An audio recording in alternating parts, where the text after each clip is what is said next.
में। तो आप लोग देख सकते हैं कि डाउनलोडिंग है 42.72 MPS एंड अपलोडिंग है 43.42 MPS। तो दोनों सेम है। 30 MPS में इतना स्पीड बहुत इनफ है। तो hey guys, welcome to technical Snehal channel. तो आज हम लोग इस वीडियो में बात करने वाले हैं जियो फाइबर बारे में। जियो फाइबर का मेरा कैसा एक्सपीरियंस रहा 2 मंथ के बाद, और कितना बड़ा मेरा इंटरनेट कट गया, और साथ साथ मैं अपना प्लान बताऊंगा। मैं अभी प्लान कौन सा चल रहा है, मैं कौन सा रिचार्ज करवाया हूँ, साथ साथ आपको स्पीड टेस्ट भी कर दूंगा। मैं वीडियो को एंड तक देखिएगा। साथ ही साथ चैनल पर नहीं तो चैनल सब्सक्राइब कर दीजिएगा और नीचे बेल आइकन भी दबा दीजिएगा। मुझे मोटिवेशन मिलता है आपकी चैनल सब्सक्राइब करने से, तो प्लीज़ मेरे चैनल को सब्सक्राइब कर दीजिएगा। तो चलिए वीडियो को शुरू करते हैं दोस्तों। सो गाइस, सबसे पहले हम लोग स्टार्ट करते हैं इंस्टॉलेशन प्रोसेस से। तो मैं आपको बताना चाहता हूँ कि इंस्टॉलेशन में 1500 लगता है और 2500 भी लगता है। तो 1500 हम लोग को मिलता है सिर्फ और सिर्फ वाईफाई कनेक्शन मिलता है, और 2500 हम लोग को सेटअप बॉक्स के साथ मिलता है।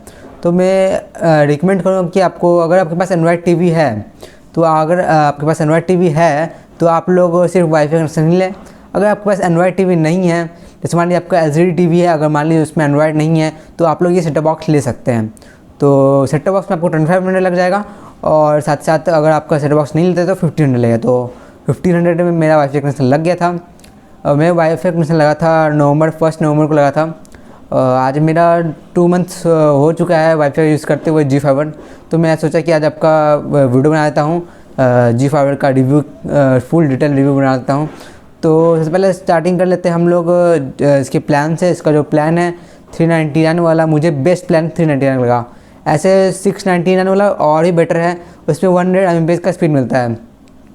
अगर आपका घर है, अगर आपका ऑफिस नहीं है, हाउस है, होम के लिए, घर के लिए लगाना चाह रहे हैं, तो मैं तो रिकमेंड करूँगा कि आप लोग 699 वाला या तो फिर 399 वाला। बहुत कम यूज़र है और नॉर्मल यूज़र है, कुछ ज़्यादा डाउनलोड नहीं करना है, तो आप लोग 399 वाला प्लान ले सकते हो। तो सबसे पहले बता देता हूँ कि मेरा जो फर्स्ट मंथ था 150 MPS वाला स्पीड था।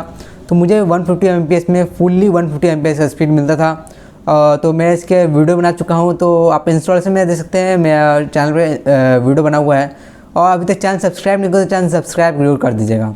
सो मैं इस वीडियो स्पीड टेस्ट का और इंस्टॉलेशन का मैं इस डिस्क्रिप्शन में दे दूंगा लिंक, आप वहाँ से जाके वीडियो को देख सकते हैं। तो आगे मैं बात करता हूँ इसका आफ्टर सेल सर्विस कैसा है। तो मैं अपना एक्सपीरियंस बता देता हूँ। मेरा कुछ दिन के बाद जैसे वाईफाई लगाया था, कुछ दिन के बाद किसी कारण से मेरा वो तार टूट गया था।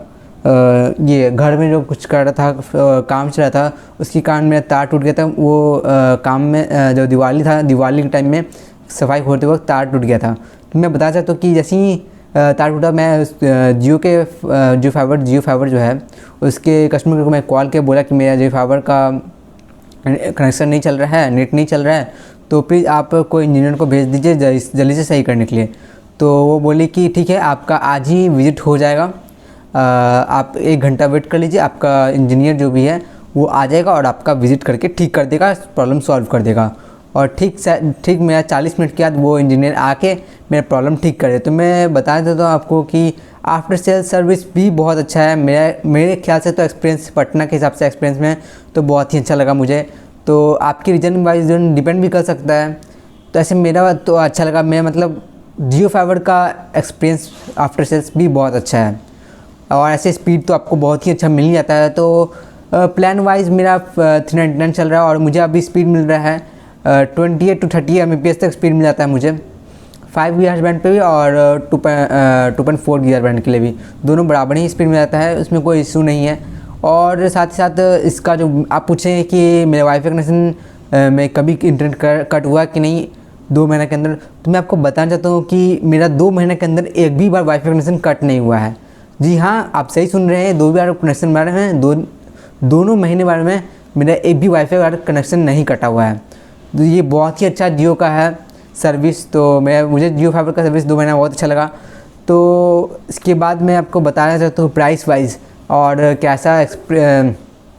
प्राइस वाइज कैसा है और सब कुछ कैसा है। तो मैं बताऊँ तो कि कोई भी अगर एयरटेल लगवाने जाएंगे तो आपका 500 सिर्फ इंस्टॉलेशन चार्ज ही लग जाएगा, और साथ साथ उनका भी सेमी प्लान है, सेमी स्पीड है।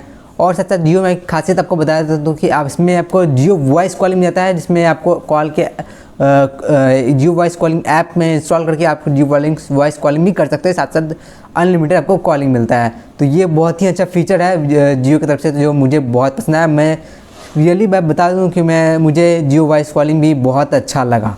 तो जियो वॉइस कॉलिंग भी एक अच्छा लगा मुझे। सब कुछ में अच्छा, मेरे मतलब सब कुछ में जो बोल रहा हूँ सब कुछ एकदम अच्छा है। जियो फाइबर बहुत बेस्ट है। अभी तक मैं जितना ही वाईफाई चेक किया हूँ सबसे बेस्ट जियो फाइबर है। तो जियो फाइबर तो बेस्ट है एज़ कम्पेयर टू। ऐसे में जियो फाइबर इसलिए लगा क्योंकि मुझे यूट्यूब पे वीडियो अपलोड करने में 1 घंटा 2 घंटा लगता था, और मैं जब से जियो फाइबर लगवाया हूँ तब से मुझे यूट्यूब पे अपलोड करने में सिर्फ 1 से 2 मिनट लग जाता है, इसलिए मैं जियो फाइबर लगवा लिया। और साथ साथ जियो फाइबर में एक और फ़ायदा है इसमें कि आपको जितना स्पीड मिलता है उससे थोड़ा सा ज़्यादा ही स्पीड मिलता है, कम नहीं मिलता है। सो ये एकदम अच्छा बात है, जियो की तरफ से मिलता है आपको। तो मैं अब उसका स्पीड टेस्ट करके दिखा देता हूँ कि मुझे अभी 30 MBs प्लान में कितना स्पीड मिल रहा है। तो चलिए मैं स्पीड टेस्ट करके आपको दिखा देता हूँ। सो गाइस, सबसे पहले मैं आपको दिखा देता हूँ कि मैं अपने स्नेहल जियो फाइबर से कनेक्ट हूँ। तो मैं चलिए जल्दी से मैं आपको स्पीड टेस्ट करके दिखा देता हूँ। सो गाइस, मैं यहाँ पर स्टार्ट कर रहा हूँ स्पीड टेस्ट। तो मैं स्टार्ट कर दिया स्पीड टेस्ट। देख सकते हैं आप लोग 16 ms पिंग मिला है, और यहाँ पर स्पीड मिल रहा है, देखिए हमको 34-36 Mbps मिल रहा है। इसलिए मैं बोलता हूँ कि जियो फाइबर का 30 Mbps का स्पीड भी मुझे थोड़ा बहुत ज़्यादा मिल जाता है, तो इसलिए भी अच्छा भी है जियो फाइबर। तो जैसे आप लोग देख सकते हैं 42 Mbps मुझे डाउनलोडिंग स्पीड मिला है, और 39 मतलब 40 Mbps के आसपास अपलोडिंग स्पीड भी मिला है। तो ये बहुत ही अच्छा स्पीड है। 30 Mbps स्पीड में भी मुझे 10 Mbps एक्स्ट्रा मिल रहा है, तो वो भी बहुत बड़ा बात है। तो सबसे पहला बात है कि जियो को ये बोला जाता है, जियो की तरफ से ये बोला जाता है कि डाउनलोडिंग और अपलोडिंग स्पीड। तो मैं आपको अब दूसरा स्पीड टेस्ट करके दिखा देता हूँ, वो fast.com से। जैसे देख सकते हैं fast.com में मैं जा रहा हूँ, और मैं fast.com से आपको स्पीड टेस्ट करा के दिखा देता हूँ। जैसे आप देख सकते हैं यहाँ पर 40 Mbps स्पीड मिल रहा है, तो कुछ Mbps ज़्यादा ही मिल रहा है, 10 Mbps लगभग ज़्यादा मिल रहा है, तो फिर बहुत अच्छा है। जैसे आप लोग 36 Mbps स्पीड मिल रहा है मुझे। सो गाइस, जैसे आप देख सकते हैं मैं स्पीड टेस्ट भी कर दिया हूँ, साथ साथ सब कुछ के बारे में आपको बता दी हूँ अच्छे से। तो सब कुछ के हिसाब से मैं बोलना चाहता हूँ कि जो अपना खुद का मेरा एक्सपीरियंस मैं अपना बताना चाहता हूँ कि जियो फाइबर से बेस्ट अच्छा कोई नहीं मिलने वाला है। सो आप लोग जियो फाइबर अगर आप लोग को मन है लगाने का तो आप लोग लगा सकते हैं। अगर आपको कोई और इसके रिलेटेड क्वेश्चन है या भी कोई और भी आपको क्वेश्चन पूछना है तो मैं अपना इंस्टाग्राम का लिंक दे दूँगा नीचे, आप वहाँ से मुझे DM कर सकते हैं, नहीं तो आप कमेंट करके पूछ सकते हैं यूट्यूब पे। तो इस वीडियो के नीचे कमेंट करके आप पूछ सकते हैं, मैं इसका ज़रूर रिप्लाई दूंगा, सबका मैं रिप्लाई देता हूं। तो मेरा आज के लिए बस इतना ही। मेरा वीडियो अच्छा लगता है वीडियो को लाइक कर दीजिए, साथ साथ चैनल पर नहीं तो चैनल सब्सक्राइब कर दीजिए, और बेल आइकन दबाना मत भूलिए। चलिए आज के लिए बस इतना ही, मिलता है आपको अगले वीडियो में। जय हिंद, वंदे मातरम।